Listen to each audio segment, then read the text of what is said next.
বন্ধুরা, আজ আমরা আলোচনা করব হোমিওপ্যাথির এক অসাধারণ ওষুধ, নাম ফসফরাস। কি? ফসফরাস। তো ফসফরাস নিয়ে আজকে আমরা আলোচনা করব। অ্যালেন স্কিনোটে ফসফরাসের পেশেন্টকে বলা হয়েছে tall, slender person of sanguine temperament, fair skin, delicate eyelashes, fine blond hair, quick perceptions and rapid movement. কি বলেছে? আরেকবার বলছি, tall slender persons of sanguine temperament, fair skin, delicate eyelashes, fine blond hair, quick perceptions and rapid movement. অর্থাৎ লম্বা, রোগা, পাতলা, ফর্সা চেহারা, খুব দ্রুত চলাফেরা করে, সংবেদনশীল প্রকৃতির মানুষের ছবি হচ্ছে ফসফরাস।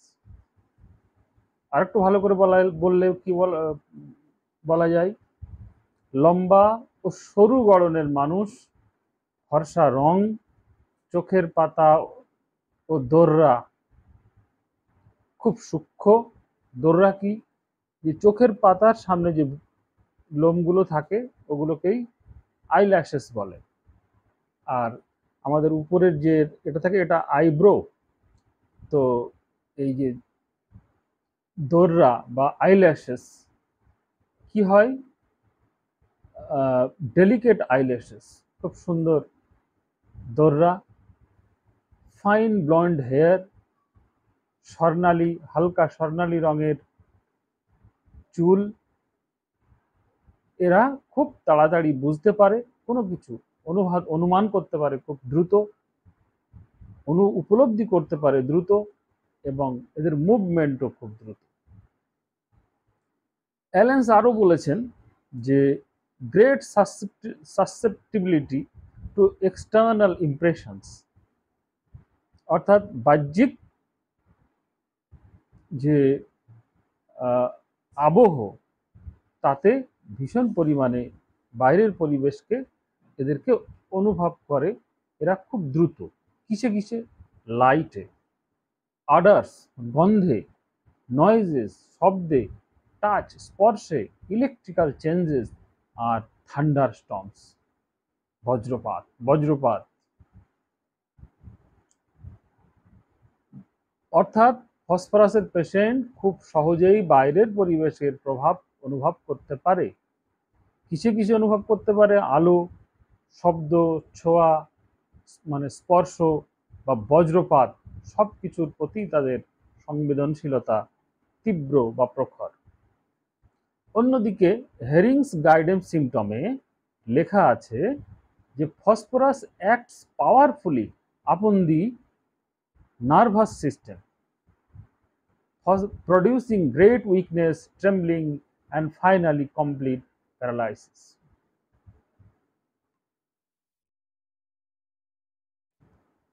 অর্থাৎ এর মানে হলো এই ওষুধ স্নায়ুতন্ত্রের উপর গভীর প্রভাব ফেলে।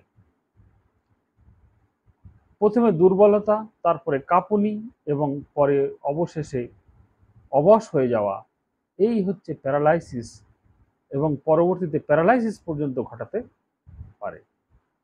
হেরিং আরও বলেছেন, it has a peculiar hunger, must eat often hungry soon after eating, empty sinking feeling in the stomach. এটি ফসফরাসের একেবারে ক্লাসিক্যাল সিমটম। অল্প খাওয়া দাওয়ার পরেই আবার খিদে লাগে, অল্প খাওয়া দাওয়ার পরেই আবার খিদে লাগে, পেটে ফাঁকা বা ফাঁকা ফাঁকা হওয়ার একটা অনুভূতি এর মধ্যে থাকে। এইভাবে অ্যালেন এবং হেরিংসের বর্ণনা থেকে বোঝা যায় ফসফরাস হলো এক অনন্য কনস্টিটিউশনাল রেমেডি, যা একদিকে মানসিক সংবেদনশীলতা আর ভয়, অন্যদিকে ফুসফুস, হজম এবং রক্তক্ষরণ বা স্নায়ুর দুর্বলতায় সমানভাবে এই কার্যকর ওষুধটির নাম হচ্ছে ফসফরাস। আমি সহজভাবে ফসফরাসের উৎস থেকে শুরু করে মানসিক ও শারীরিক লক্ষণ, খাওয়ার ইচ্ছা, অনিচ্ছা, বিশেষ লক্ষণ, ডোজ এবং ব্যবহারের নিয়ম সবকিছুই এই ভিডিওতে আলোচনা করব। তো চলুন শুরু করা যাক।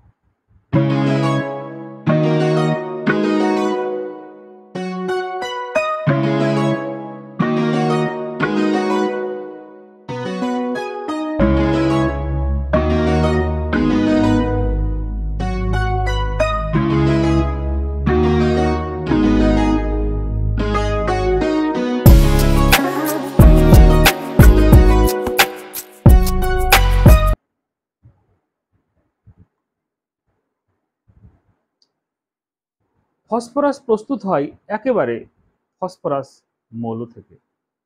এর সাধারণ নাম ওই একই, ফসফরাস। প্রকৃতিতে ফসফরাস হলো এক ধরনের নন মেটালিক এলিমেন্ট, অর্থাৎ অধাতব মৌল।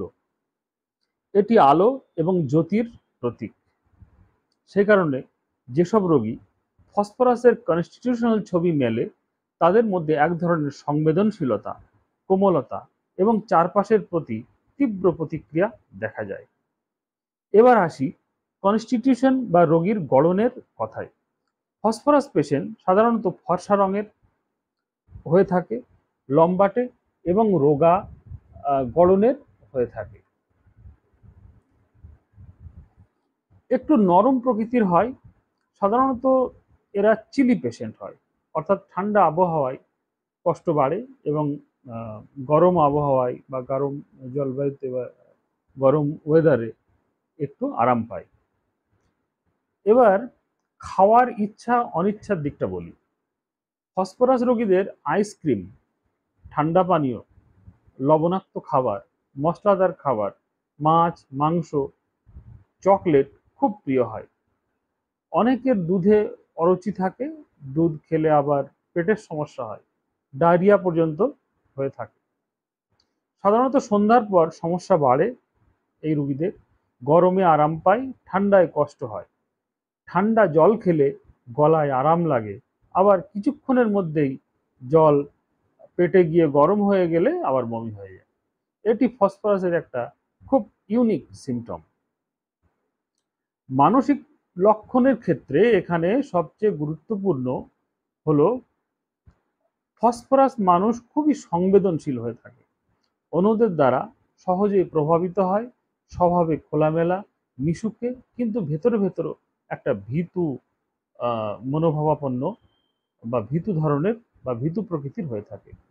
অন্ধকারে থাকতে পারে না, অন্ধকারের ভয় থাকে, একা থাকতে পারে না, বজ্রপাতের শব্দে আতঙ্কিত হয়ে ওঠে, বজ্রপাতের শব্দে আতঙ্কিত হয়ে ওঠে, বজ্রপাতের ভয়, সব সময় সঙ্গ চাই, একা থাকতে চায় না। এরা অন্যের কষ্ট দেখে সহজেই কেঁদে ফেলে, আবার নিজের কষ্টে সিম্প্যাথি চাই, যে কেউ সিম্প্যাথি দেখাক। পড়াশোনা বা কাজের সময় মনোযোগ ধরে রাখতে পারে না, পড়া সঙ্গে সঙ্গে ভুলে যায়। সবচেয়ে বড় কথা, ফসফরাস রোগীরা নিজেদের চেয়ে অন্যের বেশি চিন্তা করে।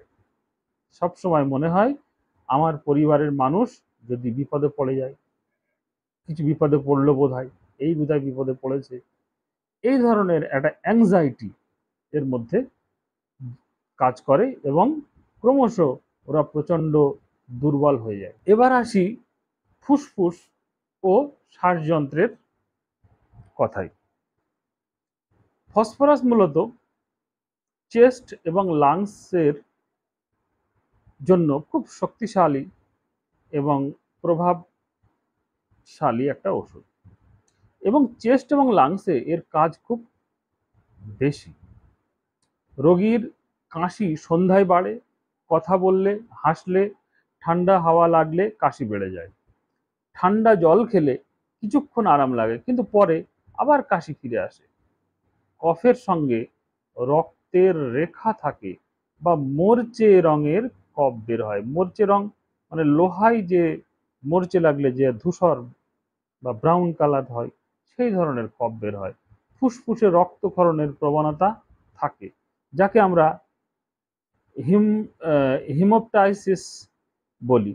যেসব রোগীর টিবির ইতিহাস আছে অথবা বারবার নিউমোনিয়া বা অ্যাজমা হয়, তাদের মধ্যে ফসফরাসের চিত্র খুব স্পষ্ট দেখা যায়। হৃদযন্ত্রের ক্ষেত্রে এই ওষুধ কাজ করে।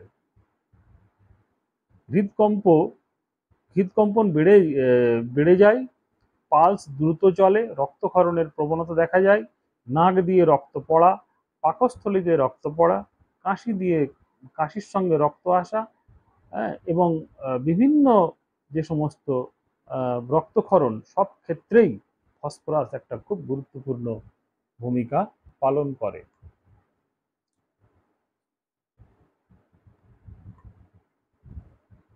হজমের ক্ষেত্রেও ফসফরাসের অনেক বৈশিষ্ট্য আছে। রোগীর সবসময় ক্ষুধা লেগে যায়, খাওয়ার অল্প কিছুক্ষণের মধ্যে আবার ক্ষুধা লাগে। তবে অনেক সময় খাবার খেলেই হজম হয় না, সঙ্গে সঙ্গে বমি হয়। বিশেষ করে ঠান্ডা জল খেলে তা পাকস্থলীতে গরম হয়ে গেলেই বেরিয়ে আসে বমি হয়ে।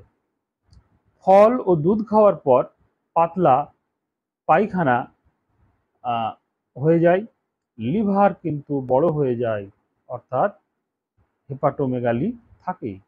ফ্যাটি ডিজেনারেশন এর প্রবণতা দেখা দেয় বা আছে এর মধ্যে।